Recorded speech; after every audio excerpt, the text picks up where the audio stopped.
Greetings, students. Mr. Little here. Before we get going today, I just wanted to give you a heads up that today's presentation is going to discuss in some detail a mass suicide. And I know that while world history is not a stranger to terrible and awful things, suicide in particular can be very personal for some.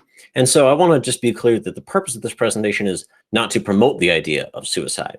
If you or someone you know is feeling suicidal, please call the National Suicide Prevention Lifeline, available 24 hours a day at the number on the screen, 800-273-8255.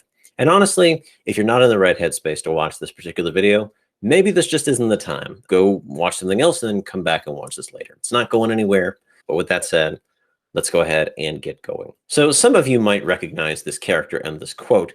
This is a line from the antagonist of the famous Black Panther film known as Killmonger, one of his last words before he succumbs to injuries during his fight with the titular main character, in which he says, "Just bury me in the ocean with my ancestors that jumped from the ships because they knew death was better than bondage."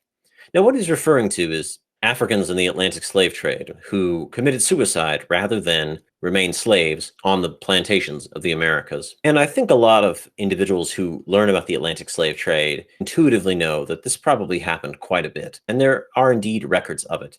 But does this particular act count as an act of resistance? And that's what we're going to look at today. So what do you actually have to know about slave resistance in the Americas? That is Unit 4.6. Well, you need to know that slave resistance challenged existing authorities in the Americas, specifically maroon societies in the Caribbean and Brazil, or North American revolts. I would suggest the Stono Revolt or the German Coast Uprising were the two of the largest slave revolts in North American history. But what about the act of suicide? Could this be considered an act of resistance?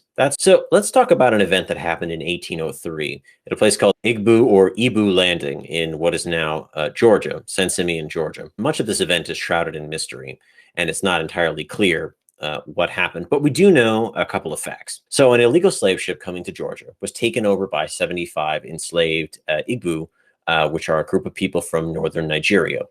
They took over the ship, they threw their captors overboard, but in the process of this particular event, the ship was beached near San Simeon Island. A number of Igbo, although the number is not entirely clear, marched into the nearby Dunbar Creek and drowned themselves. Now, how many, again, is not entirely clear. It is known that 13 bodies were recovered from the creek, but some accounts of the story say that there were 100 people that marched into the water. Some accounts only say 75.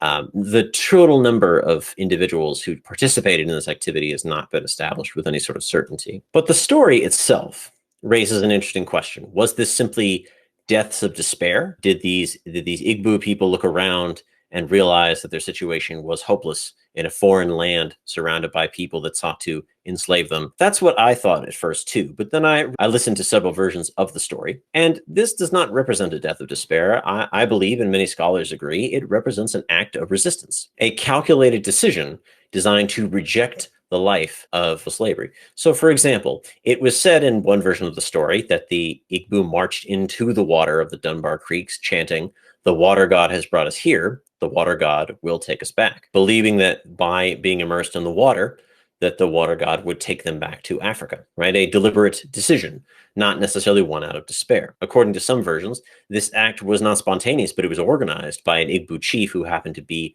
with this particular group of Igbo, and they marched in unison into the water. Again, not a desperate act of despair to be spared a terrible fate, but a deliberate, planned action believed to allow for a return to their home. There's also accounts that state that the Igbo found out about halfway across the Atlantic what their fate was going to be, and therefore they knew that if they were to stay in the Americas, this would lead to a life of enslaved labor, and therefore they utilized their agency to reject this future and made the choice to return to Africa. In fact, this story is sometimes referred to as the first Freedom March, which refers to the later civil rights movement, marches led by Dr. Martin Luther King.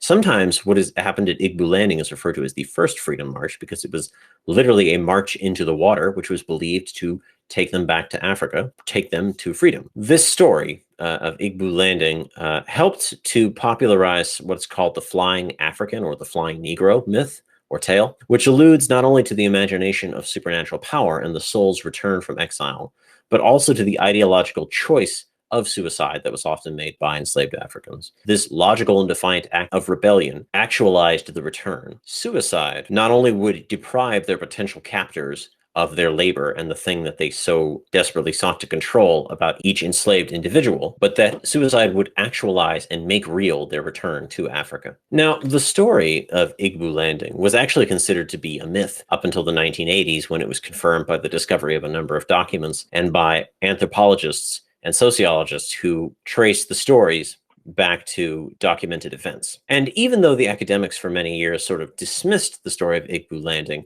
the local community, specifically the Gullah community on the coast of South Carolina and Georgia, retold the story many times. And while there were various versions of the story, such as in some versions there were fellow Igbos underwater to help them return to Africa, in other versions there was a path under the water that literally led them back to Africa. Nonetheless, the retelling of this story helped solidify the Gullah identity during the century when the American South sought to strip and dehumanize anybody of African descent. And I mentioned earlier about the story of the flying African, or the flying Negro, literally being able to fly back to Africa, was in part inspired by this event. The flight, not necessarily physical flight, although it could involve physical flight, but the flight of the spirit back to its home. There were a number of interviews conducted with members of the Gullah community in the late 90s, and one interesting excerpt from an interview was someone who told the interviewer, quote, "My daddy used to tell me all the time about folks that could fly back to Africa. They could take wings and just fly off," illustrating in part the centrality of the story to the identity of the community, and in part the continuation of a cultural consciousness. Because it's important to understand that the story of either the flying African or the Igbo walking into the water, a crucial but often overlooked distinction between linear empirical time and cyclical time, where interpretations of the 1803 uprising are hidden by the standard documentary record. A circular Bantu cosmology reveals otherwise lost explanations. When the Igbo enter the water and cross beneath the Kalunga line, they do not perish, but they are transformed into their ancestors. So a combination of both the flying African myth as well as the story of Igbo Landing, just by their retelling, preserved a unique African cosmology. And this community rejected the linear empirical sense of time that dominated their immediate context. Again, an example of resistance through the use of this story. So what can we learn from the story at Igbo Landing?